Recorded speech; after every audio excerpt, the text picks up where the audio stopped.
बढ़िला वयस्क और दिव्यांग सामाजिक सुरक्षा भत्ता 80 वर्षरू अधिक वर्ष वयस्क नागरिक ओसी और 80% किंवा ताठू अधिक दिव्यांग को मिला 3500 टंका। केन्दुझर धरणीधर महाविद्यालय खेल पड़िया आयोजित राज्यस्तरीय वर्धित भत्ता वितरण महासमारोह हिताधिकारी वर्धित राशि प्रदान कर मुख्यमंत्री मोहन माझी।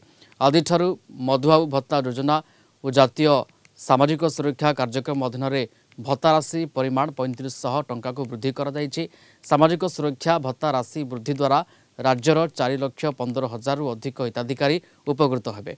एमारे पूर्व 1200 टंका पाउथिले आदि 3500 टंका लेखाएं सहायता पाइबे। राज्य में नुआ सरकार को 7 मास होईछि। प्रतिश्रुति नहीं सरकार एकाधिक जुगान्तकारी पदक्षेप ग्रहण कर मुख्यमंत्री मोहन माझी। राज्यवासी को चिकित्सा सेवा जोगाई देवाकू आयुष्मान योजना लागू करा जायछि। प्रति पंचायत रे आयुष्मान मंदिर प्रतिष्ठा करा जाई मागणारे औषध बंटन कराजियो बोली कहते मुख्यमंत्री। वर्धित भत्ता राशि पाई खुशी व्यक्त करिसेंती हिताधिकारी। आमर समस्त बुढ़ा बुढ़ी लोक जो माने 80 वर्षरू अधिक बयस जो मानकर हो जाइछि एवं ताहा सहित मध्य 80% जो दिव्यांग माने जो माने अक्षमता तांकर रहिछि सेही मानकु तांकर जो भत्ता दिया जाउछि ताहा वृद्धि करा जाइछि एवं ताहा कार्यकारी करा गला। आज ठार समाने 1200 टंका या पूर्व पाउथिले एबे 3500 टंका 3500 टंका तांकर वृद्धि करा गला। या द्वारा 3 गुणा से अधिका पाइबे एवं समाने निश्चित भाव में लाभवान हेबे।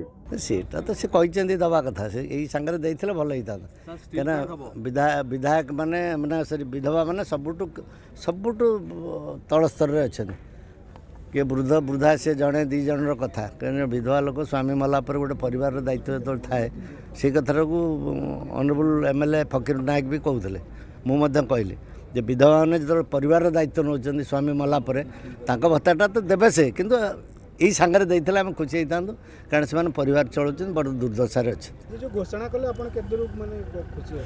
मु तो निश्चित भाव में हूँ शुणिक खुशी हूँ कि कार्यटी ना संपूर्ण मुझे खुशी ना। आगे 1200 टका पाउली ना 3,500 टका पाई भल लगे खूब काम दब टाटा खुशी लगुच बहुत खुशी गरीब लोक 3,500 टका मास दौन खूब भल दौन। आगुरी सार 200 टंका पाउले 300 टंका पाउले 500 भी पाउले एना 3,500 शुणिकी मन बहुत खुशी अच्छी। आगुरी टे कष्ट चलुले वर्तमान पैसा पाइबा टे भल चलवा सरकार आमर भल